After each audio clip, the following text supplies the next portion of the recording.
1999। कारगिल की बर्फ से ढकी ऊंची चोटियां, हर तरफ गोलियों की गूंज, हर सांस के साथ मौत का खतरा।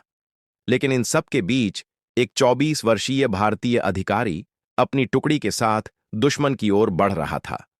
उसके चेहरे पर डर नहीं, सिर्फ एक ही संकल्प था, तिरंगा हर हाल में इस चोटी पर लहराएगा। उस वीर का नाम था कैप्टन अनुज नैयर। नमस्कार, आप देख रहे हैं जवान अर्जुन।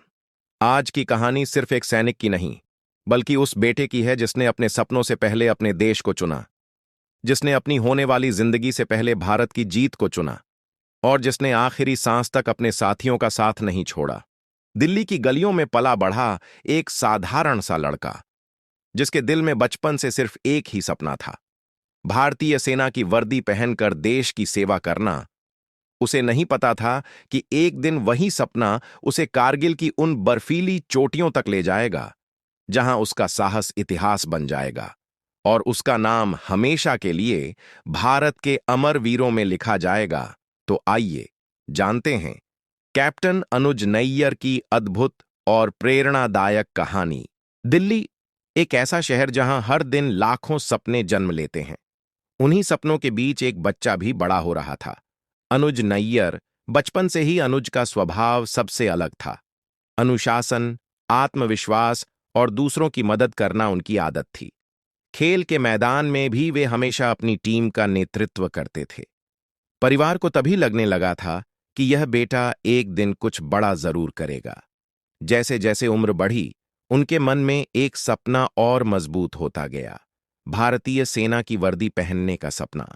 कई लोग बड़े होकर डॉक्टर, इंजीनियर या व्यापारी बनना चाहते हैं, लेकिन अनुज के लिए सबसे बड़ा सम्मान था अपने सीने पर भारत का नाम और कंधों पर सेना की वर्दी। कड़ी मेहनत और लगन के बाद उनका चयन राष्ट्रीय रक्षा अकादमी एनडीए में हुआ। वहां उन्होंने कठिन सैन्य प्रशिक्षण पूरा किया और फिर भारतीय सेना में अधिकारी बने। उन्हें 17 जाट रेजिमेंट में कमीशन मिला। उनके साथी बताते थे कि अनुज हमेशा सबसे आगे रहते थे। चाहे कठिन अभ्यास हो, लंबी चढ़ाई हो या कोई जोखिम भरा काम, वे कभी पीछे नहीं हटते थे। उनके चेहरे पर हमेशा मुस्कान रहती थी, लेकिन जब बात देश की आती तो वही मुस्कान अटूट संकल्प में बदल जाती थी। उधर देश की सीमाओं पर हालात तेजी से बदल रहे थे। पाकिस्तान ने कारगिल की ऊंची चोटियों पर छिपकर कब्जा करना शुरू कर दिया था। भारतीय सेना ने जवाब देने के लिए ऑपरेशन विजय शुरू किया। अब हर चोटी को वापस लेना जरूरी था, और इन्हीं सबसे कठिन मिशनों में से एक की जिम्मेदारी कैप्टन अनुज नैयर और उनकी टुकड़ी को मिलने वाली थी। 1999। कारगिल की चोटियों पर भारतीय सेना लगातार आगे बढ़ रही थी, लेकिन अभी भी कई ऐसी ऊंचाइयां थीं जहां दुश्मन ने मजबूत बंकर बना रखे थे। उन बंकरों से लगातार मशीनगनों और मोर्टार से गोलाबारी हो रही थी, जिससे आगे बढ़ना लगभग असंभव हो गया था। इन्हीं में से एक था पिंपल कॉम्प्लेक्स। ये केवल एक पहाड़ी नहीं थी, बल्कि कई आपस में जुड़े दुश्मन के मजबूत ठिकानों का समूह था। जो भी भारतीय सैनिक इस दिशा में बढ़ता, उस पर ऊपर से गोलियों की बारिश शुरू हो जाती। अगर इस क्षेत्र पर कब्जा नहीं किया जाता तो भारतीय सेना की आगे की कार्रवाई खतरे में पड़ सकती थी। ऐसे कठिन समय में यह जिम्मेदारी सौंपी गई 17 जाट रेजिमेंट को। कैप्टन अनुज नैयर अपनी टुकड़ी के साथ पूरी तैयारी में थे। उन्हें अच्छी तरह पता था कि यह मिशन बेहद जोखिम भरा है। सामने बैठे दुश्मन को ऊंचाई का फायदा था, जबकि भारतीय जवानों को सीधी, खड़ी और पत्थरीली चढ़ाई चढ़नी थी। रात का अंधेरा था, ठंडी हवाएं चल रही थीं, और हर सैनिक बिना आवाज किए धीरे धीरे दुश्मन की ओर बढ़ रहा था। लेकिन जैसे ही भारतीय जवान दुश्मन के करीब पहुंचे, अचानक दुश्मन की मशीन अगनों ने आग उगलनी शुरू कर दी। चारों ओर गोलियों की बौछार होने लगी।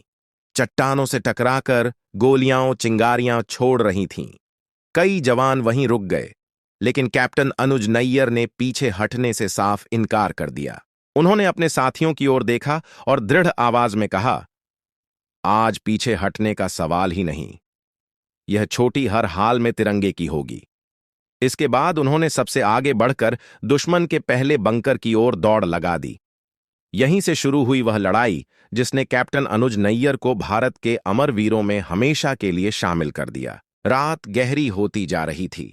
बर्फीली हवा चेहरे को चीर रही थी, लेकिन कैप्टन अनुज नैयर की नजर सिर्फ अपने लक्ष्य पर थी। दुश्मन की मशीन गन लगातार आग उगल रही थी। हर पल भारतीय जवानों के लिए खतरा बढ़ता जा रहा था। अगर उस बंकर को तुरंत नष्ट नहीं किया जाता तो आगे बढ़ना लगभग नामुमकिन था। कैप्टन अनुज नैयर ने बिना एक पल गंवाए फैसला लिया। उन्होंने अपने साथियों से कहा, कवर फायर देते रहो, मैं आगे बढ़ता हूं।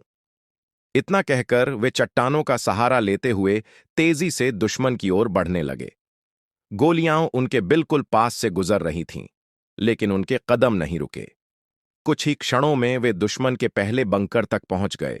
उन्होंने पूरी ताकत से ग्रेनेड फेंका। धमाका हुआ। बंकर के अंदर अफरा तफरी मच गई। इसके तुरंत बाद कैप्टन अनुज नैयर और उनके साथियों ने धावा बोल दिया। भीषण मुठभेड़ के बाद पहला बंकर भारतीय सेना के कब्जे में आ गया, लेकिन लड़ाई अभी खत्म नहीं हुई थी। सामने दूसरा बंकर पहले से भी अधिक मजबूत था। वहीं से दुश्मन लगातार गोलियां बरसा रहा था। कैप्टन अनुज नैयर ने बिना रुके आगे बढ़ने का आदेश दिया।